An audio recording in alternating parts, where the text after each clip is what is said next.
Hi guys, आपका स्वागत है आपके अपने show MKJ talks for investment इन हिंदी में।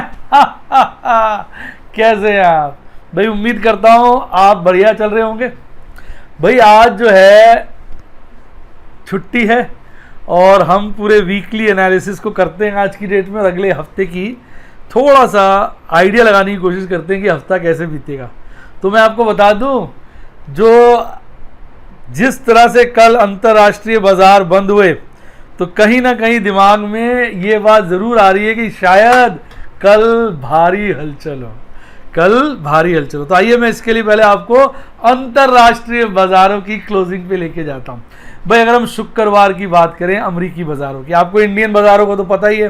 भारतीय बाजार जो है लगभग निफ्टी 50 और सेंसेक्स 1% की बढ़त के साथ बंद हुए थे, और इसके विपरीत बैंक जो है वो हल्का बंद हुआ था 0.4% की बढ़त के साथ। लेकिन अगर इसके विपरीत हम अंतर्राष्ट्रीय बाजार देखें, Dow Jones, S&P 500, Nasdaq, small cap 2000, तो हमें कहीं ना कहीं चौंकना पड़ेगा, क्योंकि वहां पर भारी गिरावट देखने को मिली।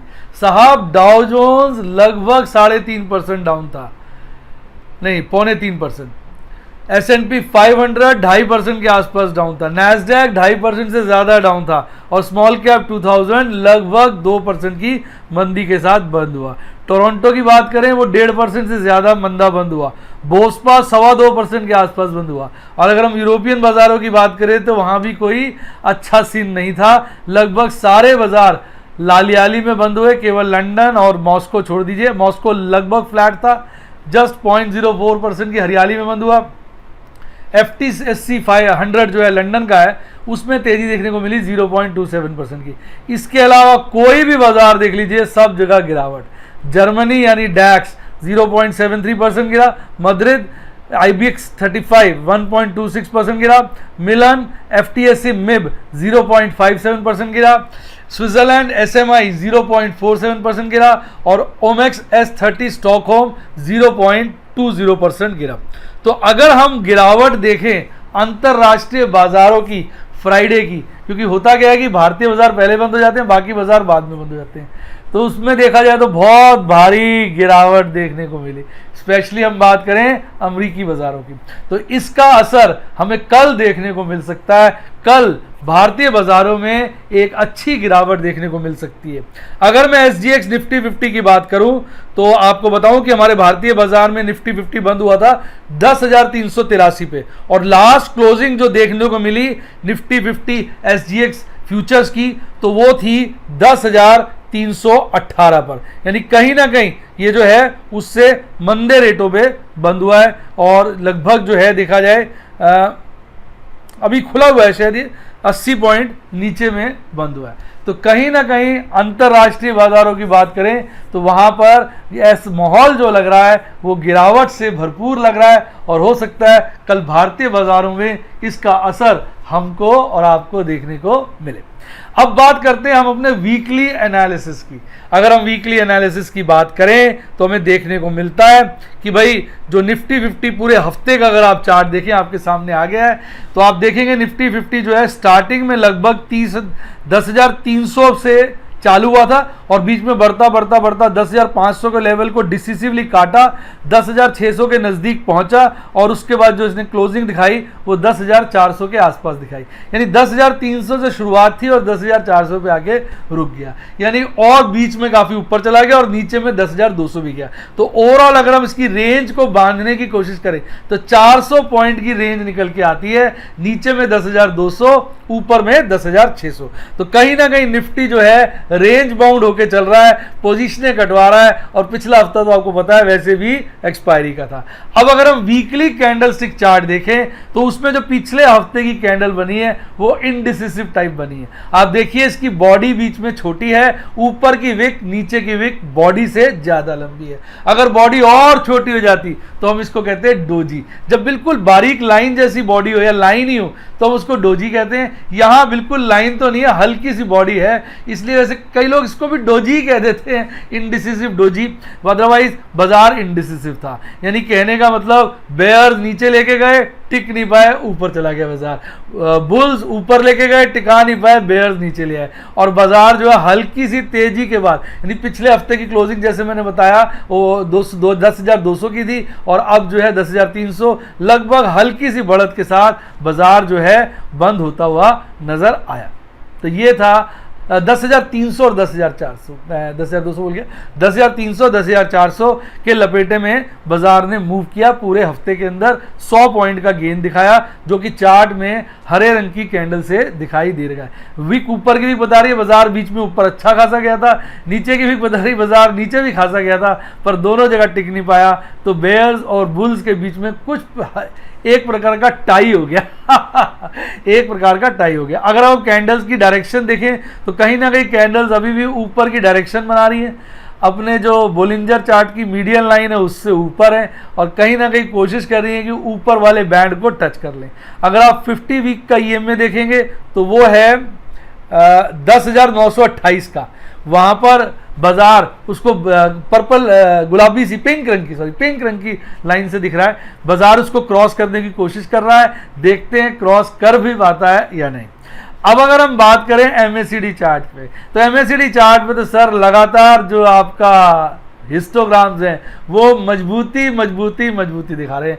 पिछले चारों हफ्तों का हिस्टोग्राम देख लीजिए, एक से बढ़कर एक ऊंचा बना है, यानी कहीं ना कहीं एमएसीडी लाइन जो है सिग्नल लाइन से और ऊपर होती जा रही है। ये जो लाल वाली लाइन है इसको हम सिग्नल लाइन करते हैं, और जो काली वाली लाइन है इसको एमएसीडी लाइन कहते हैं। जब काली वाली लाइन लाल लाइन से ऊपर होती है तो हिस्टोग्राम जो है 0 से ऊपर बनते हैं, और अगर काली वाली लाइन लाल लाइन से नीचे होती है तो हिस्टोग्राम नीचे बनते हैं। जब हिस्टोग्राम 0 से ऊपर बनते हैं तो कहते हैं बाजार बुलिश है, जब हिस्टोग्राम 0 से नीचे बनते हैं अर्थात एमएसीडी लाइन सिग्नल लाइन के नीचे होती है तो हम बोलते हैं बाजार बेरिश है। और जब बाजार में बेरिशनेस कम होती है, यानी गैप कम होता जाता है, यानी एमएसीडी लाइन जो है सिग्नल लाइन के नीचे पर वो कम करती जा रही है गैप, तो हिस्टोग्राम हरे होते हैं और वो छोटे होते जाते हैं।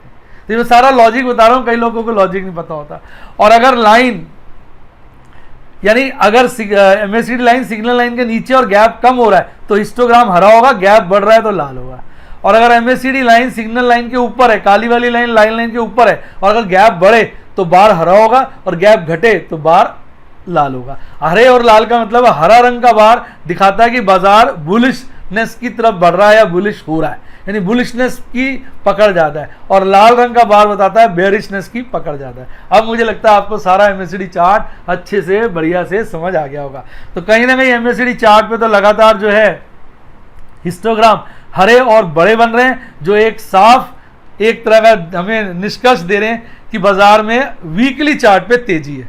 तो कहीं अंतरराष्ट्रीय बाजारों का हमने कहा भी हड़कंप हो सकता है, क्योंकि सारे के सारे अमेरिकी बाजार गिरे हैं तो हो सकता है कल उसकी वजह से भारी गिरावट आ जाए, पर वीकली चार्ट पे कहीं ना कहीं अभी भी बुलिशनेस है। तो हो सकता है मंडे को गिरावट आ जाए, ट्यूसडे को गिरावट आ जाए, बाद में बाजार चढ़ जाए। तो अब ये देखो संभावनाएं होती हैं, अगर 100% पता चल जाए तो फिर तो हम नॉस्ट्रेडमस बन जाएंगे, हम और आप। मैं तो कम से कम नहीं हूँ, आपका पता नहीं मैं नॉस्ट्रेडमस नहीं हूँ, मैं सिर्फ आइडिया भांप लेता हूँ। उससे क्या होता है कि मैं जो सौदे करता हूँ अपने, स्पेशली आपको पता है मेरे को स्पेसिफिक स्टॉक्स और ऑप्शन में मजा आता है। स्पेसिफिक स्टॉक्स का मैं डायमंड के साथ और ऑप्शंस का प्लैटिनम मेंबर्स के साथ शेयर करता हूं। इनमें जो मेरे ध्यान रहता है वो यही रहता है कि बाजार को समझ लूं, उसके हिसाब से जो ऑर्डर्स हैं कंजर्वेटिव डालूं, ये ना हो भूल चूक हो जाए, ऊंचे रेटों में माल आ जाए। देखो शेयर बाजार में कामयाबी के लिए बड़ा जरूरी है आप अच्छी कंपनी के शेयर अच्छे भाव पे लें, यानी कम से कम भाव पे अगर आप शेयरों को पकड़ेंगे तभी लॉन्ग रन में कामयाब हो पाएंगे। अदरवाइज ये जो शेयर बाजार है आपको कुचल के रख देगा। कैसा लगा डायलॉग कमेंट बॉक्स में बताइए, मजा आया तो वीडियो को लाइक करिए। अब बात करते हैं आरएसआई पे। तो आरएसआई देखेंगे पीछे मार्च अप्रैल के दौरान तो आपने देखा था ओवरसोल्ड जोन में चला गया था, 20 से नीचे चला गया था, लेकिन उसके बाद लगातार ऊपर की तरफ ही बढ़ रहा है। और इस वक्त तो देखा जाए पिछले यानी मार्च के बाद से कह लीजिए आप हाईएस्ट ही बन गया, पीक बना दिया उसने 51.32 का। अगर आरएसआई 70 से ऊपर जाता है 80 तक तो हम बोलते हैं ओवरबॉट, नीचे अगर 30 से नीचे 20 की तरफ जाता है तो ओवरसोल्ड, और अगर 50 के आसपास न्यूट्रल। तो आरएसआई चार्ट में बाजार न्यूट्रल है, मौका देख के कहीं भी करवट ले सकता है, ऐसा आरएसआई चार्ट कह रहा है। आइए अब बात करते हैं ऑप्शन चेन एनालिसिस की। देखिए ऑप्शन चेन एनालिसिस आपके सामने आ गया। इसमें ना खास बात है, समझिएगा, क्योंकि आपको पता है थर्सडे को जून की एक्सपायरी थी, तो थर्सडे और फ्राइडे का डाटा मैंने जुलाई जुलाई एक्सपायरी का लिया ऑप्शंस में, और मंडे ट्यूसडे वेडनेसडे यानी 22, 23, 24 का डाटा जून एक्सपायरी का है और 25, 26 का डाटा जुलाई एक्सपायरी का। वो कंफर्टेबल भी है ना, क्योंकि जब तक एक्सपायरी नहीं आती तो करंट मंथ का ज़्यादा काम होता है। तो यानी आप ये कह सकते हैं कि 25 से पहले करंट मंथ जून की एक्सपायरी थी और 25 ऑनवर्ड करंट मंथ हो गए जुलाई की एक्सपायरी, तो मैंने इस हिसाब से डेटा को लिया। अब अगर आप कॉल का डेटा स्टडी करेंगे तो आपके मुंह से एक ही आवाज़ निकलेगी कि भाई कहते हैं ना, सुबह का भूला शाम को घर लौट आया। यानी पहले आप देखेंगे 10,500 पे सबसे ज़्यादा ओपन इंटरेस्ट था, बीच में 25 जून को वो 11,000 पे चला गया था, पर शुक्रवार यानी 26 जून को वापस 10,500 पे आ गया। तो कहीं ना कहीं अगर आप देखेंगे वीकली डाटा तो आपके मुंह से एक ही आवाज़ निकलेगी कि भाई जो रेसिस्टेंस है वो 10,500 पे मजबूती के साथ बना हुआ है। सेकंड हाईएस्ट जो है आप देखेंगे 11,000 रहा, यानी रेसिस्टेंस के जो टॉप 2 स्लॉट्स हैं वो 10,500 और 11,000 के रहे। तो कहीं ना कहीं ऑप्शन चेन एनालिसिस ये कह रहा है भाई 10,500 बाजार के लिए काटना इतना आसान नहीं है, काट के वापस नीचे आने की संभावनाएं ज़्यादा है। बीच में चला जाता है लेकिन लौट के आ जाता है। अब बात करें पुट की, तो पुट में अगर आप देखेंगे पहले 3 दिन जो है 10,000 एक स्ट्रॉन्ग सपोर्ट बन के आ रहा था, क्योंकि सबसे ज्यादा ओपन इंटरेस्ट 10,000 के लेवल पर था। पर थर्सडे फ्राइडे को स्थिति बदल गई, खटाक से गिर के वो 9,000 के लेवल पे चला गया, यानी मजबूती बाजार में नीचे की तरफ सपोर्ट में कमी आई है।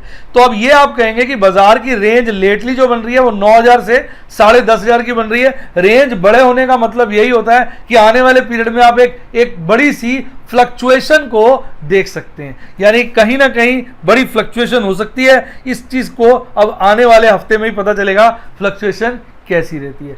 आइए अब बात करते हैं point of maximum pain. Maximum pain का पॉइंट वो होता है जहां पर आपका टोटल ओपन इंटरेस्ट सबसे ज्यादा होता है। अगर हम मंडे की बात करें, ट्यूसडे की बात करें, थर्सडे की बात करें, फ्राइडे की बात करें, तो मैक्सिमम पेन जो था वो 10,000 के लेवल पे था। बीच में 24 जून यानी वेडनेसडे को वो एक बारी को बढ़ गया था ड्रास्टिकली और बढ़ के हो गया था 10,500। उसके बाद देखेंगे उसमें गिरावट आ गई, कहीं ना कहीं वो लुढ़क के वापस 10,000 पे आ गया। यानी थ्योरी ऑफ मैक्सिमम पेन यही कह रही है बाजार कहीं 10,000 पे सिमटेगा, यानी कॉल्स के जो डाटा है वो बाजार को 10,500 से ऊपर जाने के लिए रोक रहे हैं, इससे ऊपर नहीं जाने देंगे, उनकी कोशिश है।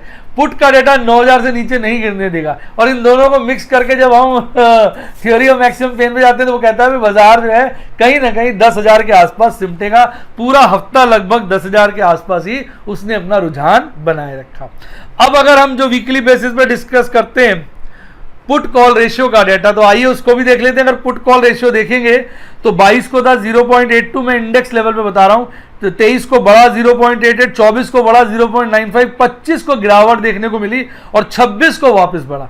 यानी 1 का लेवल जो होता है पुट कॉल रेशियो का वो न्यूट्रल होता है। 1 से जितना ज्यादा होगा उतना बाजार बेरिश माना जाता है, 1 से जितना नीचे होगा उतना बुलिश माना जाता है। कहीं ना कहीं 1 के इर्द गिर्द ही घूम रहा है नीचे की तरफ, तो हम कहेंगे अगर आपका जो पुट कॉल रेशियो है वो तो यही कह रहा है कि बाजार न्यूट्रल है विद अ बुलिश टोन। शब्दों में ध्यान दीजिए, neutral with a bullish tone. और अगर हम स्टॉक ऑप्शन की बात करें तो वो आधे के आसपास घूम रहे हैं, तो हम स्टॉक ऑप्शन में कहेंगे कहीं ना कहीं बुलिशनेस ज्यादा है। यानी इंडेक्स लेवल पे बुलिशनेस उतनी नहीं है जितनी स्टॉक लेवल पे। आप देखेंगे कई स्टॉकों ने ऐसे महान से टारगेट बना दिए जिसको देख के लोगों ने बड़े ऊंचे के रेटों पे माल खरीदा है। अगर इन दोनों को जोड़ दें तो फिर डेटा जो है कहीं ना कहीं 1 से खासा नीचे है, तो हम यही कहेंगे बाजार जो है बुलिश है। यानी ओवरऑल जो पुट कॉल रेशियो है वो बाजार की तरफ जो संकेत कर रहा है वो बुलिशनेस का ही कर रहा है। तो मतलब बहुत बुलिश तो नहीं है, पर कहीं ना कहीं बुलिशनेस बेरिशनेस से खासी ज्यादा दिखाई दे रही है। आइए बात करते हैं आपके प्यारे राज दिलारे FIs DIs की। तो अब FIs DIs की बात करें तो भाई इन दोनों का अगर हम डाटा देखें, पहले बात करते हैं FIs की। तो FIs ने तो क्या करा, मंडे ट्यूसडे वेडनेसडे तीनों दिन जमकर नेट खरीदारी करी, नेट बाइंग करी और 24 दिन को सारे रिकॉर्ड तोड़ दिए। 1766 करोड़ का माल खरीदा, पर 25 और 26 दिन को लिपट लिए, माल बेच के निकल गया। ऐसा लगा 24 को बाजार चढ़ाया, 25-26 को प्रॉफिट बुकिंग करी, चले गए। यानी करीबन अगर 25-26 का डाटा जोड़ लें तो अगले 2 दिनों में 1800 करोड़ की नेट बिकवाली कर दी। अगर पूरे हफ्ते का डाटा जोड़ लें तो कहीं ना कहीं एफआई ने नेट माल प्लस ही किया है 556 करोड़ का। इसके विपरीत अगर डीआईज को देखते हैं तो मंडे को उन्होंने खासी बिकवाली करी नेट, वेनेसडे को खासी नेट बिकवाली करी और थर्सडे को हल्की नेट बिकवाली करी, ट्यूसडे को हल्की नेट खरीदारी करी और फ्राइडे को बहुत हैवी खरीदारी करी। यानी 3 दिन, 5 में से 3 दिन नेट माल बेचा और 2 दिन नेट माल खरीदा। अगर टोटल कर लें तो कुल मिलाकर 1309 करोड़ का माल उन्होंने बेचा। तो कहीं ना कहीं हमारे डोमेस्टिक इंस्टीट्यूशनल इन्वेस्टर्स ने पूरे हफ्ते में माल को काफी हद तक बेचकर बाजार से निकले। अगर आप टोटल की बात करें तो 2 दिन ही हमें नेट बिकवाली देखने को मिल रही है, वो है मंडे और थर्सडे। बाकी 3 दिन नेट खरीदारी देखने को मिल रही है। और अगर हफ्ते का टोटल करें तो टोटल बिकवाली नजर सामने आ रही है जो कि 753 करोड़ की थी। अगर हम एफआईज और डीआईज के डाटा की बात करें तो कंबाइंड बनेगी तो हम कहेंगे कहीं ना कहीं बाजार में उन्होंने प्रॉफिट बुकिंग करी है क्योंकि नेट में उन्होंने बिकवाली करके माल बेचा है। तो प्रॉफिट बुकिंग जब हो रही होती है तो उसके बाद कभी कभी रेपरकशन ये भी होता है कि बाजार खासा गिर जाता है क्योंकि उसको सपोर्ट नहीं मिलती है। बाकी अंतरराष्ट्रीय बाजार कमजोर, वीकली चार्ट स्ट्रॉन्ग और डीआईज एफआईज ने माल बेचा है। और जो ऑप्शन चेन एनालिसिस है वो कह रहा है बाजार 9 से 10:30 के बीच, मैक्सिमम पेन कह रहा है 10,000। देखिए कितना विरोधाभास है। अगर हम अमेरिकी बाजार को देखें तो लगता है बाजार धड़ाम से गिर जाएगा, वीकली चार्ट देखते हैं नहीं, अभी भी बाजार वीकली बेसिस पे बुलिश है। ऑप्शन चेन की बात करते हैं तो रेंज बढ़ गई है 9 से 10:30 और पॉइंट ऑफ मैक्सिमम पेन की बात करते हैं तो वो 10 के ऊपर है, यानी बाजार अभी के लेवल से नीचे आना ही चाहिए। और अगर डीआईज की बात करते हैं, एफआईज की बात करते हैं, डीआईज नेट में माल खरीद के गए हैं, एफआईज नेट में माल खरीद के गए हैं, डीआईज बेच के गए और दोनों ने मिलकर माल बेचा है। तो कहीं ना कहीं चीजों में विरोधाभास है और इसका निचोड़ यही निकल के रहता है सावधान सावधान सावधान। बाजार में कोई भी पोजीशन बनाए सोच समझ के बनाए, यही पर्पस होता है हमारे वीकली एनालिसिस का। उम्मीद करता हूं इससे आपको आइडिया लग जाता है कि बाजार में हमें किस तरह से सोचना है, क्या करना है और इसी के हिसाब से आप अपने अच्छे निर्णय ले पाते हैं। और उम्मीद करता हूं वीडियो का मजा आया होगा। वीडियो का मजा आया तो वीडियो को लाइक करें, अपने दोस्तों के साथ शेयर करें और मेरे चैनल को सब्सक्राइब करें। इसके साथ अगर आप YouTube के मेंबर बनना चाहें मेरे, तो आप देखेंगे सब्सक्राइब के साथ ज्वाइन का बटन, उसको दबा दीजिए। 4 तरह के प्लान नजर आएंगे, सिल्वर, गोल्ड, डायमंड और प्लैटिनम। आजकल मैंने एक और नया फैसला किया है, मैं डेली बेस पर एक बहुत बढ़िया वीडियो जो स्पेशली मेंबर्स के लिए सुबह सुबह ही शेयर करने का मैंने प्रोग्राम बनाया है। मैंने अपनी टीम को सचेत किया है भाई, एक वीडियो रोज सुबह सिल्वर के लिए, एक डायमंड, एक गोल्ड और एक प्लैटिनम के लिए डालिए। इससे क्या होगा, सिल्वर वालों को 1 वीडियो मिलेगी, गोल्ड वालों को 2 सिल्वर और गोल्ड की, डायमंड वालों को 3 सिल्वर गोल्ड डायमंड वाली और प्लैटिनम को 4 वीडियो मिलेंगी। उनके पर्क्स के हिसाब से हम वीडियो को करेंगे। जो आपका सिल्वर है उसमें फंडामेंटल्स, जो गोल्ड है उसके अंदर हम टेक्निकल, और जो आपका डायमंड है उसमें स्पेसिफिक स्टॉक्स की स्ट्रेटेजीज, और जो प्लैटिनम है उसमें ऑप्शन की स्ट्रेटेजी। इससे एक और बात मैं बताऊं, कई लोग पूछते हैं कौन सी मेंबरशिप लेनी चाहिए। बेटा अगर आप नए नए हैं शेयर बाजार में तो पहले सिल्वर ले लीजिए, 1 डेढ़ 2 महीने 3 महीने आप सिल्वर बने रहें, आपको अच्छा समझ में आ जाता तो अपग्रेड कराकर फिर आप गोल्ड में चले जाइए। गोल्ड में आप टेक्निकल एनालिसिस वगैरह सीख लेंगे तो 2-3 महीने गोल्ड के मेंबर बने रहें। अगर आप बिगनर है तो मैं सीक्वेंस बता रहा हूँ, जब आपको लगे टेक्निकल एनालिसिस में काफी अच्छा बन गया तो आप डायमंड के बन जाइए। डायमंड में आपको स्टॉक्स की नॉलेज आ जाएगी, 2-4 महीने आप स्टॉक्स में करिए, अगर अच्छा लगता है तो डायमंड ही बने रहिए। आपको लगता नहीं मैं तेज हो गया हूं, तर्रार हो गया, मुझे ऑप्शन का भी चाहिए, तो आप प्लैटिनम में अपग्रेड कर लीजिए। और अगर आपको थोड़ा बहुत कुछ आता है और आपको बजट की कोई प्रॉब्लम नहीं तो सीधा ही प्लैटिनम बन जाइए या सीधा ही डायमंड बन जाइए। चॉइस क्या है आपकी है। इसी के साथ साथ अगर आप मेरे से व्हाट्सएप में ये सब सीखना चाहते हैं, क्योंकि मैं टिप्स तो देता नहीं, मेरा डायलॉग है जिसने ली टिप उसकी हुई डिप। मैं तो आपको हर चीज़ को समझाता हूँ, अपने ट्रेड्स लाइव डेमोन्स्ट्रेशन के हिसाब से शेयर कर देता हूँ। और अगर ये सुविधा आप चाहते हैं व्हाट्सएप पे तो आप सफ़ायर और रूबी के मेंबर बन सकते हैं। सफ़ायर के लिए में सब कुछ है, उनमें सिर्फ फ्यूचर एंड ऑप्शन नहीं है। रूबी में सब कुछ है इंक्लूडिंग फ्यूचर एंड ऑप्शन। इसके लिए जो फ़ोन नंबर है वो मैंने आपको डिस्क्रिप्शन बॉक्स में दिया हुआ है, आप उस फ़ोन नंबर की मदद से व्हाट्सएप या कॉल करिए, मेरी टीम से कांटेक्ट करिए, वो आपको बनने में मदद करेगी। कई बार टीम बहुत बिजी रहती है तो हो सकता है आपको 2-3 बार फ़ोन मिलाना पड़े, तो उसके लिए मैं पहले ही आपसे कहूँगा, कहते हैं ना इनकन्वीनियंस इज़ रिग्रेटेड, मुझे खेद है कि आपको थोड़ी परेशानी होती है। पर एक बार ही आप मेंबर बन जाते हैं तो मेरे से डायरेक्ट मेरे फ़ोन पे अटैच हो जाते हैं, फिर आपके और मेरे बीच में कोई नहीं होता, सिर्फ आप और मैं, और बीच में व्हाट्सएप। और इसके अलावा आपको स्टॉक एक्सचेंज पे कोई अच्छी किताबें पढ़नी हो, तो आपको कोई बुक्स द्वारा जानकारी हासिल करनी, तो बहुत सारी किताबों का लिंक भी मैंने डिस्क्रिप्शन बॉक्स में दे दिया है। इसके अलावा अगर आप डायरेक्ट म्यूचुअल फंड में अप्लाई करना चाहते हैं, अगर आप स्टॉक्स में खरीदना चाहते हैं, तो उन सब के लिंक भी मैंने डिस्क्रिप्शन बॉक्स में दिए। डीमैट का अकाउंट खुलाने के लिए सबकी बड़ी अच्छी स्कीम मिलती है, और इन सबसे ज़्यादा अच्छी बात जो है कि ये सारी डिटेल आपको एक सब कंसाइज मैनर में मिल जाती है। मेरा जो ऊपर आ रहा है टेलीग्राम चैनल का लिंक, यहाँ जिसने मेरा टेलीग्राम चैनल का लिंक ज्वाइन कर लिया उसकी लाइव झिंगा लाला झिंगा लाला झिंगा लाला, जिसने नहीं किया उसकी लाइव ढीला डाला ढीला डाला ढीला डाला।